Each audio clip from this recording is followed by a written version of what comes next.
जय सीताराम। बोलो जय श्री कृष्ण भगवान की जय। जिस परमात्मा की इच्छा शक्ति मात्र से पूरा विश्व प्रपंच बन जाता है, पलित होता है, लय हो जाता है, पर वह परब्रह्म हिरण्यगर्भ नहीं है, बल्कि ब्रह्मा जी को जिससे स्वयं वेदार्थज्ञ तो प्रतिपादन करके बताया, वो कैसा है? बोले स्वराष्ट्र जो अपने स्वरूप में प्रतिष्ठित रहता है और अपने प्रकाश से सारी दुनिया को प्रकाशित करता है, ऐसा वे परब्रह्म है। जिस वेदार्थज्ञ ज्ञान को समझने में बड़े से बड़े सूर लोग मोह को प्राप्त हो जाते हैं, वहीं वेदार्थज्ञ ज्ञान जिसने सबसे पहले ब्रह्म जी को प्रतिपादित किया, जैसे तेजोमय सूर्य रश्मियों के कभी कभी जल की भांति हो जाती है, जल में भी हमें कभी स्थल सा भ्रम हो जाता है, वैसे ही इस जागृत स्वप्न सुसुप्ता रूपा जो सृष्टि है, उस परमात्मा की अनिष्ठा सत्ता की वजह से सत्यव्रत प्रतीत होता है। माया और माया के कार्यों से जो सर्वथा परे है, सर्वथा अलग है, ऐसे परम सत्य की हम वंदना करते हैं। सत्यम परम धीमहि, उस सत्य की हम वंदना करते हैं। सत्य की बात क्यों कही? भागवत में पहले, मध्य में और अंत में भी सत्य प्रतिपादित है।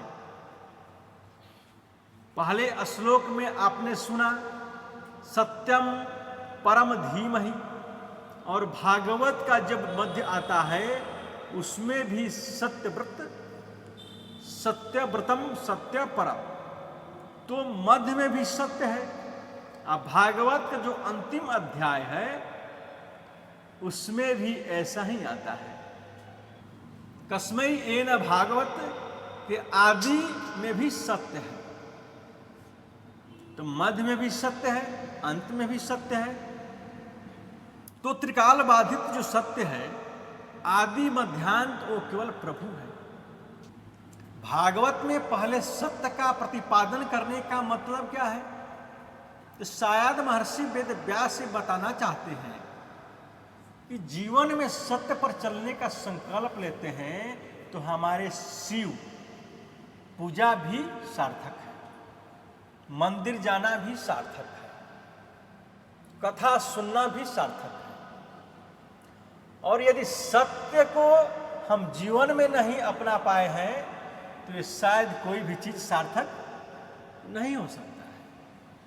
इसलिए व्यास जी बता रहे हैं कि सत्य ही नारायण है और नारायण ही सत्य है। राम ही सत्य है, कृष्ण भी स्वयं सत्य है, इसलिए सत्य परम धीमहि।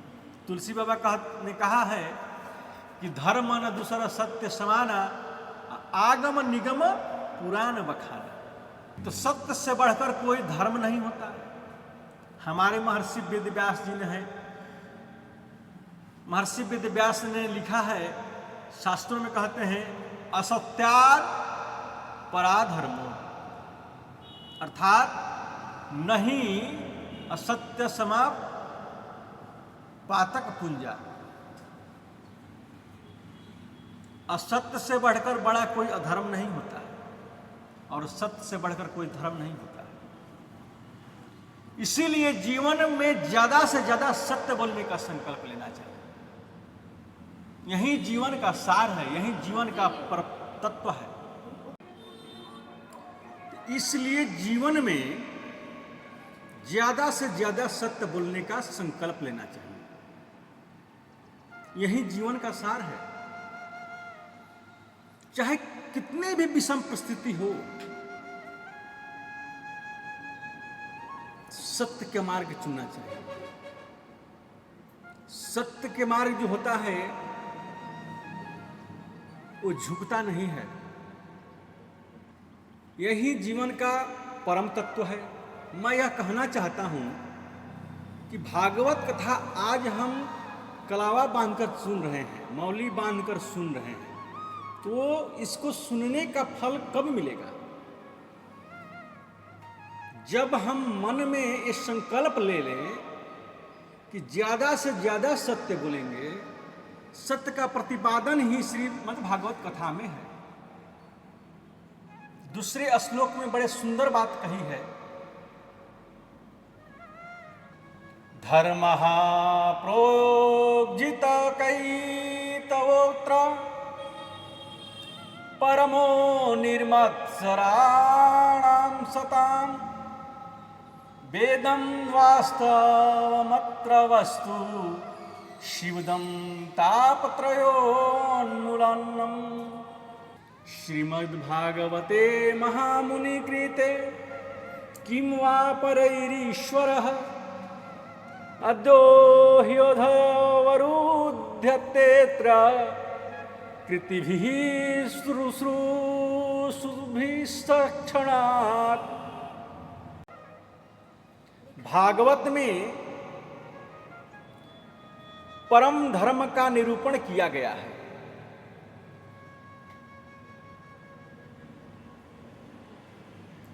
परम धर्म क्या है?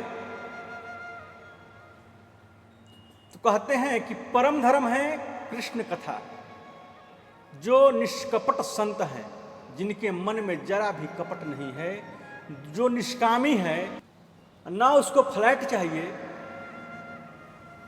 न स्वर्ग चाहिए, न वैकुंठ चाहिए, न मुक्ति चाहिए, ऐसा निष्कामी जिसका जीवन है, उन संतों को जानने योग्य जो परम धर्म कृष्ण कथा है, उस कृष्ण कथा का वर्णन श्रीमद् भागवत में है। वो कृष्ण कथा कैसी है? शिवदम, शिवदम शिवम कल्याणम ददाति इति शिवदम, कल्याण करने वाले। कृष्ण कथा और कैसी है? तापत्रयोन्मूलनम, तीनों प्रकार के तापों का उन्मूलन करती है श्री कृष्ण कथा। आध्यात्मिक ताप, आदि दैविक ताप, आदि भौतिक ताप, ये तीन तापों का विनष्ट कर देती है श्री कृष्ण कथा। कहते हैं अन्य किसी ग्रंथों को पढ़ने का समय ना ही मिले, लेकिन जीवन में भागवत का पाठ का संकल्प ले लो तो आप महाभारत नहीं पढ़ पा रहे हैं, ब्रह्मवैवर्त पुराण नहीं पढ़ पा रहे हैं, उतना समय नहीं है तो केवल भागवत का आश्रय ले लो। और आज अपने घर में सोचा कि चलो वहां कथा हो रही है, उसका कार्ड निमंत्रण भी आया है, तो सुन ही आते हैं। पत्रिका आई है तो, और अपने अनमने मन से संकल्प किया चलो सुन ही आते हैं। ये टारने वाली बात है। कोई मान ली कोई भी यदि कहता है या निमंत्रण देता है, तो निमंत्रण देता है तो वो आपको जो है वो आपका कल्याण करने के लिए आपको निमंत्रण देता है कि आपका कल्याण हो जाए, आपकी सद्गति हो जाए, तो आपका कल्याण चाहता है।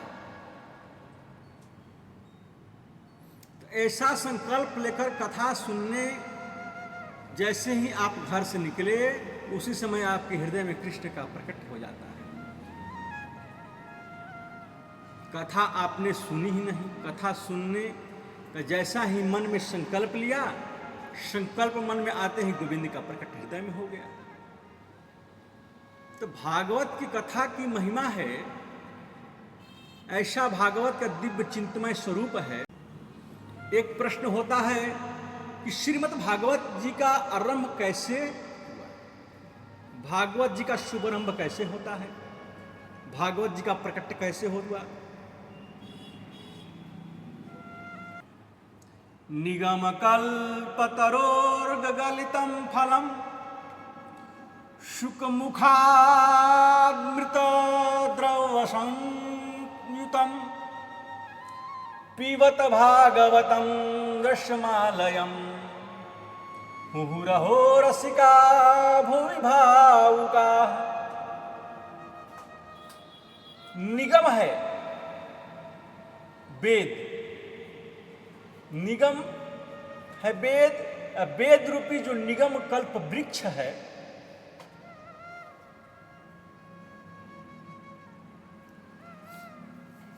आप सोचिए एक बहुत सुंदर वृक्ष है और उस वृक्ष का नाम है निगम, जो वेद रूपी सुंदर कल्प वृक्ष है और उसका पका हुआ फल ही श्रीमद् भागवत है। तो ये पका हुआ फल जो है वेद रूपी वृक्ष के नीचे कैसे आया? तो हमारे सुखदेव जी के मुख लगने से ये फल नीचे की ओर आया। आपने देखा होगा सुक यानी तोता, ये सुगा जो होता है ये उसी फल को मुंह लगाता है जो मीठा होता है। या तो आप ये समझो कि तोता का मुख लग जाने से खट्टा फल भी मीठा हो जाता है। तोता जो मीठा होता है मुख लगाता ही उससे, उस मुख लगाता ही उसमें है जो मीठा होता है। तोते ने जिस फल में मुख लगा दिया वो फल कभी खट्टा नहीं हो सकता है। तो सुखदेव जी महाराज ने उस फल को नीचे की ओर किया। अब कहते हैं कि फल में तो गुठली होती है, छिलका होता है, तो कोई भी समझदार व्यक्ति गुठली छिलका खाता है क्या? वो कभी नहीं खाएगा। नहीं, तो क्या गुठली छिलका भागवत में है जिसको हम छोड़ दें? तो बोले नहीं नहीं, अमृत द्रव्य संयुक्तम, अमृत द्रव्य संयुक्तम, इसमें तो अमृत है, एकदम अमृत रस भरा हुआ है, कहीं गुठली नहीं है, छिलका नहीं है। ठीक है, अमृत में बता दिया भागवत को आपने, अब हम क्या करें? पीबतम भागवतम रसमालयम, इस भागवत रूपी रस को पियो। लोग कहते हैं कितनी बार भाई पिए हम भागवत को? तो 10 दिन पहले हरिद्वार में पिया था, 20 दिन पहले पटना में पिया था। तो कहते हैं कि कितनी बार पिए? बोले मुहुर मुहुर,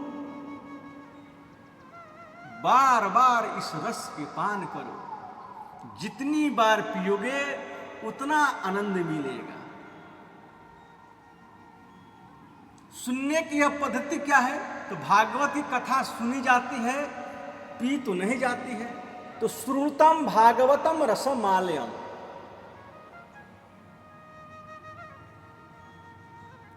पिबत भागवतम रसमालयम क्यों कहा? पियो क्यों कहा? क्योंकि जिस चीज को सुनते हैं वो तो उधर से सुनकर इधर से निकाल जाता है। इस कान से सुने हो, इस कान से निकल गया। यदि तन्मय होकर सुनेंगे तो दिल में उतर जाती है। तो दिल में उतार कर सुनने वाली जो चीज है उसे पीना बोलते हैं।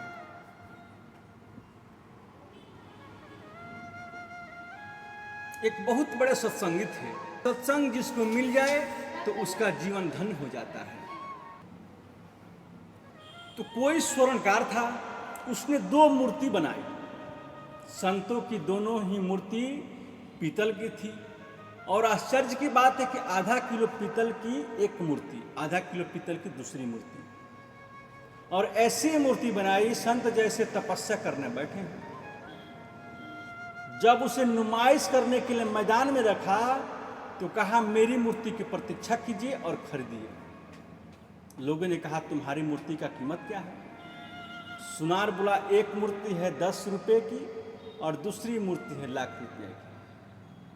प्रतीक्षा कीजिए, परीक्षा लीजिए और खरीदिए। लोगों ने कहा लाख रुपए वाली मूर्ति सोने की है क्या? नहीं साहब, बिल्कुल पीतल की है। इसमें 1% भी इसमें सोना नहीं है, लेकिन ये लाख रुपए की है। लोगों ने कहा ऐसी क्या विशेषता है? एक जैसा सांचा, एक जैसी मूर्ति, वजन रूप रंग सब बराबर है। एक महात्मा बोले मैं इसकी परीक्षा लूंगा। संत ने सुतली को गीले हाथ से बटकर लंबा किया और एक मूर्ति के कान में डाला, उधर से डाला, उधर से निकल गए। सुतली संत बोले ये है 10 रुपए वाली मूर्ति, और कान में जैसे ही सुतली डाली, समझो अंदर कोई बहुत बड़ा छिद्र सा सुतली मुड़कर सीधे पेट में चली गई।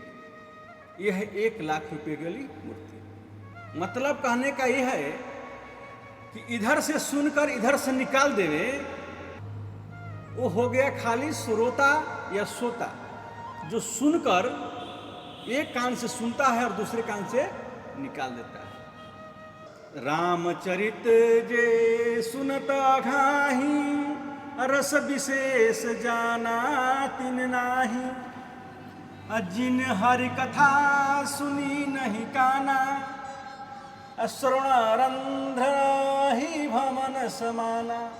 परमात्मा की कथा को सुनकर जो यह कह दे कि बहुत सुन लिया, रोज क्या सुने, वहीं ठाकुर जी हैं, वहीं कथा है, वहीं भागवत है, क्या सुने? उनके सुनी थी, वहां सुनी थी, कितनी बार सुने। ऐसा जिसके मन में भाव आता है, वो कथा के तत्व को नहीं समझता है, कथा ही महिमा को नहीं समझ पाया।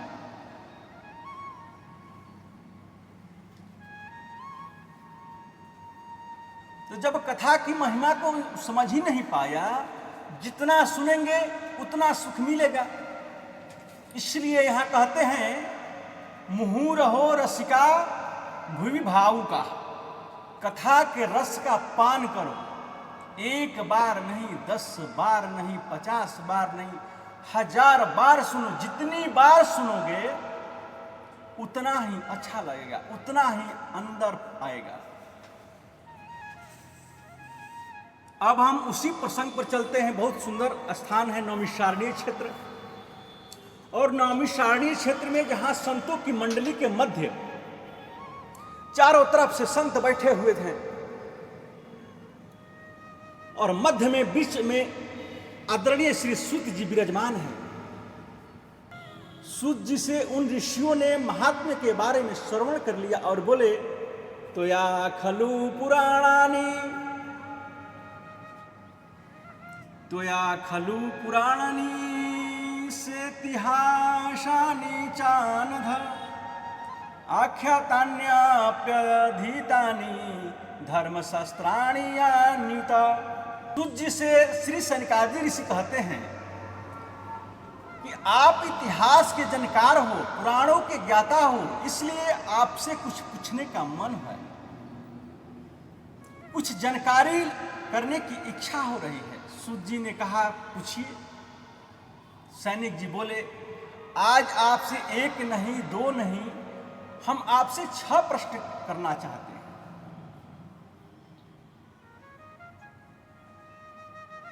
पहला प्रश्न है, मानव के लिए परम धर्म क्या है?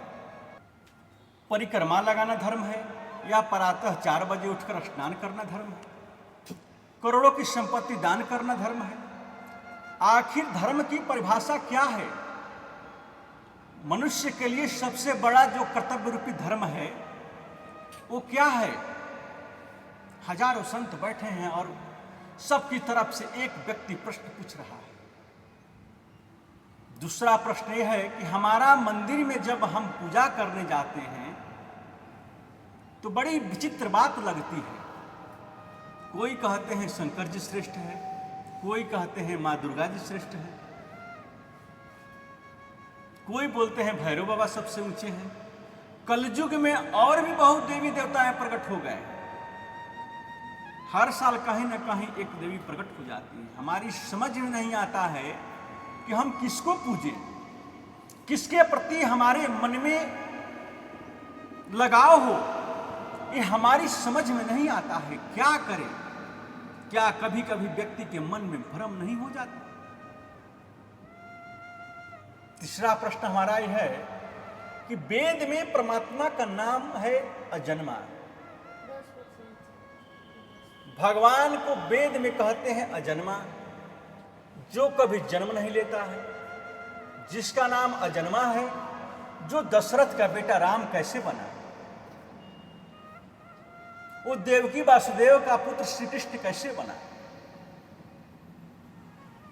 और चौथा प्रश्न हमारा यह है कि भगवान के अवतार कितने हैं। कोई 10 अवतार कहते हैं, कोई कहते हैं कि 24 अवतार हैं, कोई कहता है कि हरि अनंत, हरि कथा अनंता। इसलिए इनके अवतार भी अनंत है। कितने अवतार हैं इससे कोई जानता नहीं है। तो प्रमाणिक रूप से कितने अवतार हुए हैं हमें बतलाइए। पांचवा प्रश्न हमारा यह है कि वक्ता तो श्रेष्ठ नहीं, जो छोटी सी बात को बड़ी बनाकर बोले। वक्ता तो उत्तम है, जो बात को सूक्ष्म रूप से बतावे। जो बात को सूक्ष्म रूप से बतावे, गागर में सागर को भरकर कहे, फिर संसार के लोग पर इतना समय कहाँ है। यदि हम विवेचन करने लग जाएं तो सामने बैठे श्रोता सोचने लगेगा, फिर कथा का मतलब क्या है। इसलिए संक्षिप्त में कहें, अतः अधोत्र यत्सारम समुद्धृत्य मनीषया। जो सार है शास्त्रों का, वो हमें बताने की कृपा कीजिए। छठवां प्रश्न हमारा है कि भगवान जब अपनी लीला को संपन्न करने के लिए इस धरातल पर आए, श्री कृष्ण जब अवतार लिए, अवतार लेते समय गोविंद ने कहा हम पृथ्वी का भार उतारेंगे। और स्वयं भगवान गीता में कहते हैं धर्म संस्थापनार्थाय संभवामि युगे युगे। तो मैं धर्म की स्थापना करने के लिए युग युग में अवतार लेता हूं। तो यदि हम प्रभु की बात पर विश्वास करें कि भगवान धर्म की स्थापना के लिए अवतार लेते हैं, तो हमारी लीला समाप्त कर जब कृष्ण चले गए तब धर्म तो अकेला पड़ गया। तो धर्म किसकी शरण में गया? आप कृपया हमें स्पष्ट करके बताएं। ये हमारे 6 प्रश्न सनकादि ऋषियों के मन के प्रश्नों को सुनकर सूत जी बड़े गदगद हो गए। ऋषियों से बोले आपने उत्तम प्रश्न किए हैं और आपके प्रश्नों के उत्तर देने से पहले मैं परम आदरणीय आचार्य सुखदेव के चरणों को प्रणाम करना चाहता हूं। सुखदेव का जीवन इतना महत्वपूर्ण है ऋषियों, ऐसा आदर्श चरित्र किसका होगा जिसने 12 वर्ष तक सुखदेव ने मातृ गर्भ में वास किया। इतना विचित्र संत हैं आचार्य सुखदेव। गोलोक धाम में राधा रानी की गोद में सुखदेव जी क्रीड़ा करते थे। किशोरी श्री राधा ने एक दिन सुखदेव से कहा बेटा आप मृत्यु लोक में जाओ, जन जन में भागवत धर्म का प्रचार प्रसार करो। सुखदेव ने कहा माता संसार में जाते ही माया आप जकड़ लेती है, ये माया पकड़ लेती है और उस माया ने मुझे पकड़ लिया तो जो 2-4 माला आपकी जप कर रहा हूं वो भी छूट जाएगी। कि श्री राधा ने कहा बेटा मैं आपको वचन देती हूं कि आप पर माया का असर नहीं होगा। वहीं आदरणीय पूज्य सुखदेव जो तोता के रूप में गोलोक धाम में किशोरी राधा जी की गोद में खेलते थे, मृत्यु लोक में आए और कैलाश पर्वत के ऊपर एक पक्षिणी के गर्भ में उन्होंने जन्म लिया, अंडे के रूप में प्रकट हो गए अभी अंडे में जीव प्रादुर्भूत नहीं था, बर्फीली हवाएं जोर से चलने लगी तो अंडा फूट गया। सुखदेव के माता पिता सुख पंछी और पंछड़ी दोनों उस अंडे बड़ा छोड़कर चले गए। कैलाश पर्वत पर रहते थे भगवान शंकर, भगवान शिव जी वहां वास करते हैं। नारद जी ने एक बार अपने मन में विचार किया कि सुखदेव का प्रकट हुआ ना चाहिए। आदरणीय सुखदेव जी जब तक प्रकट नहीं होंगे तब तक जन जन में भागवत धर्म प्रचारित कैसे होगा। सुखदेव जी को लाएं कैसे, सुखदेव जी को लाएं कौन। नारद जी बड़ा विचित्र संत सज्जनों, नारम ज्ञानम ददाति इति नारदम, जो ज्ञान देता है, जो ज्ञान देता है उसे नारद कहते हैं। या नारम अज्ञानम ध्यति खंडयति इति नारदः, जो अज्ञान का खंडन करे उसे नारद कहते हैं। नारद, जिसकी बात कभी रद्द नहीं होवे उसे नारद कहते हैं। जिसके गले में नारद की कंठी बांध दी, नारद जी ने उसी कान में गुरु मंत्र दे दिया, उसे वैकुंठ मिलेगा। नारद का एक स्वभाव आपको बताऊं, उनका स्वभाव क्या है। जिस घर में कभी झगड़ा नहीं होता हो, यदि नारद का वहां पदार्पण हो जाए तो वहां झगड़े की शुरुआत हो जाती है। और जिस घर में रोज लड़ाई होती हो, झगड़े होते हो, वहां नारद जी चले आए तो हमेशा के लिए झगड़ा बंद हो जाता है। जय सीताराम जी। आगे कथा अब कल।